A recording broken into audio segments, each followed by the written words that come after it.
Bonjour mes amis, j'espère que vous allez bien et que vous êtes en bonne santé. Alors aujourd'hui, vous êtes accepté par plusieurs universités, je vous le souhaite bien évidemment, et vous êtes dans l'hésitation. Vous hésitez quelle université je dois valider. Aujourd'hui, je vais vous dire tout concernant cette thématique-là ou ce questionnement, sachant que l'ensemble des vidéos, des questions que je vous propose, moi-même, je suis passée par là, une raison pour... et malheureusement, j'ai pas trouvé à l'époque des réponses à mes questions et j'ai beaucoup cherché sur YouTube, j'ai beaucoup cherché là-dessus et heureusement, il y avait des gens qui m'ont beaucoup aidé. Donc là, je vous accumule l'ensemble de mes expériences pour vous aider. Donc, mes amis, je suis acceptée par plusieurs universités et j'hésite. Voici les critères que vous devez prendre en considération avant de valider votre choix définitif. Le premier critère, qui à mon avis prend beaucoup d'intérêt, c'est si cette question-là vous a été posée le jour de l'entretien. Je vais vous expliquer.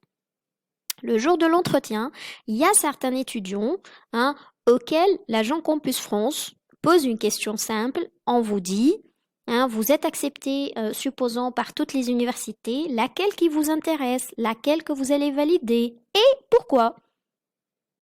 Donc, mes amis, d'abord, vous devez vous rappeler de la réponse que vous avez avancée le jour de l'entretien. C'est-à-dire, si vous avez donné une université bien précise, vous avez dit que toutes les universités sont pareilles pour vous, donc essayez de se rappeler. Si vous avez identifié une université précise, vous avez deux choix. Soit vous optez pour cette université et dans ce cas, tout est bon, il n'y a pas de problème. Soit vous optez ou vous changez d'avis, vous choisissez d'autres universités ou une autre université. Dans ce cas-là, vous êtes dans l'obligation, mes amis, d'appuyer votre candidature de visa par une bonne lettre de motivation pour justifier pourquoi vous avez changé d'avis ou pourquoi cette université vous intéresse plutôt que les autres. Ça, c'est vraiment très important. Donc, le second critère, c'est l'hébergement. Généralement, on nous dit ça sur les réseaux sociaux. Vous devez choisir l'université là où vous avez l'hébergement, vous avez quelqu'un à vous héberger pour avoir le visa. Ben, je vous dis, mes amis, je suis pas tout à fait d'accord sur ça. D'abord, parce que vous pouvez avoir une attestation d'hébergement, vous pouvez, voilà, en fait, avoir quelqu'un de la famille qui vous héberge ou autre, et vous allez quand même avoir un refus de visa, mais aussi, vous avez d'autres alternatives. Donc, l'attestation d'hébergement n'est pas l'unique et l'ultime solution. Plutôt, il y a la réservation d'hôtel, il y a toujours le loyer chez des particuliers, excusez-moi, il y a les résidences universitaires, il y a privé ou la Crous. Il y a toujours des alternatives par rapport à l'hébergement. Donc, l'attestation d'hébergement, de un, n'est pas la garantie de visa, de deux, n'est pas l'unique solution. Et c'est important. Donc, ne soyez pas condamné à une ville ou à une université juste à cause de l'hébergement. Donc, je vous avertis, ne soyez pas condamné à une université, je le répète et j'insiste, à cause de l'hébergement. Parce que vous pouvez trouver une solution par rapport à l'hébergement, mais on a d'autres problèmes auxquels vous ne pouvez pas trouver une solution. Par exemple, si vous êtes condamné à une université dont le programme est catastrophique ou assez difficile ou je ne sais pas.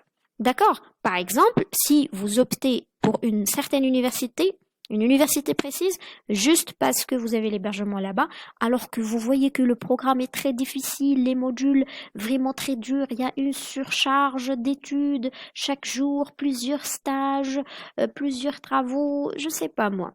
Il faut, mes amis, que vous fouillez tous les programmes des masters ou des formations dans lesquelles vous étiez accepté. Si vous êtes accepté par 3 universités, faut voir le programme des 3 universités, lequel, soi-disant, qui soit le plus adapté pour vos attentes, pour vos capacités. Est-ce que vous êtes quelqu'un qui aime beaucoup étudier et qui est habitué à la charge d'études?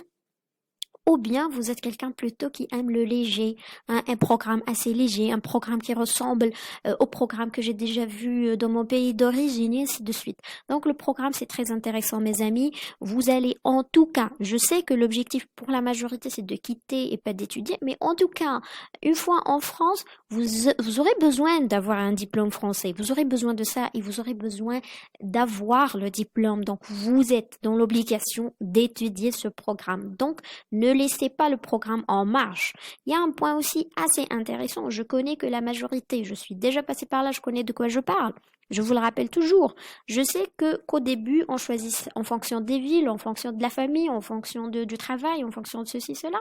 Et on laisse généralement le programme en dernière priorité. Mais quand vous êtes accepté, il faut mettre le programme. Je vous conseille, le programme, il faut le mettre en priorité.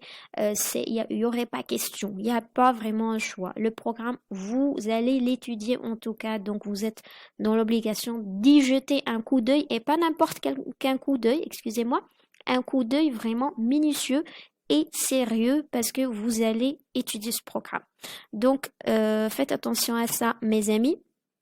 Le point suivant, le plus intéressant, hein, sur la base duquel vous allez effectuer votre choix, c'est la date d'arrivée tardive proposée par l'université. D'abord, il y a certaines universités, mes amis, qui n'autorisent pas du tout l'arrivée tardive des étudiants étrangers. Donc, vérifiez avec l'ensemble des universités qui vous ont accepté. Si vous trouvez que tel ou tel ou tel accepte l'arrivée, alors là, vous devez avoir plus d'informations par rapport à cette date-là, la date d'arrivée disponible, proposée, laquelle je vous conseille de choisir l'université qui propose la date la plus éloignée. Pourquoi? Vous allez vous poser une question et là, excusez-moi, vous pouvez dire que c'est ridicule là, mais c'est pas ridicule. Quand on est en fait en face ou dans la phase de demande de visa, toutes les possibilités sont ouvertes. Vous pouvez avoir un avis favorable quand vous pouvez avoir un refus de visa. Donc, mes amis, on va augmenter nos chances d'avoir le visa et donc, du coup, on ouvre la parenthèse du refus, on ouvre la parenthèse d'avoir plusieurs demandes. Pourquoi pas? Voilà. Donc, et ce critère n'est pas le seul. Donc, ça semble être ridicule tout seul, mais moi, j'ai donné un ensemble de critères. Donc, ensemble, vous devez les prendre en considération. J'espère que que vous avez, excusez-moi, compris ce point également, parce que c'est un point assez intéressant. Et finalement, mes amis, n'oubliez pas que chacun de nous, chaque étudiant a ses attentes personnelles, a sa conception personnelle des études en France, du projet de la démarche Campus France. Donc, essayez de prendre en considération aussi ça. Tout dépend si vous êtes quelqu'un qui aime beaucoup le calme, qui aime travailler dur, qui aime la charge, qui aime une ville soi-disant dense, celui qui aime beaucoup plus avoir d'opportunités, soit professionnelles, du travail, ceci, cela. Donc, mes amis, essayez de compter tous ces critères ensemble. Donc, ne prenez pas les critères comme ça isolément. Essayez d'avoir le positif et de calculer le positif et le négatif par rapport à tous les critères déjà mentionnés. Et n'oubliez pas de prier, n'oubliez pas d'invoquer le bon Dieu pour vous guider, hein, pour faire le bon choix. Et en fait, c'est pratiquement le plus intéressant que j'ai à vous conseiller. Je vous souhaite, comme toujours, une bonne continuation. N'oubliez pas de s'abonner et de me laisser, en fait, toutes vos questions en commentaire. Bonne chance!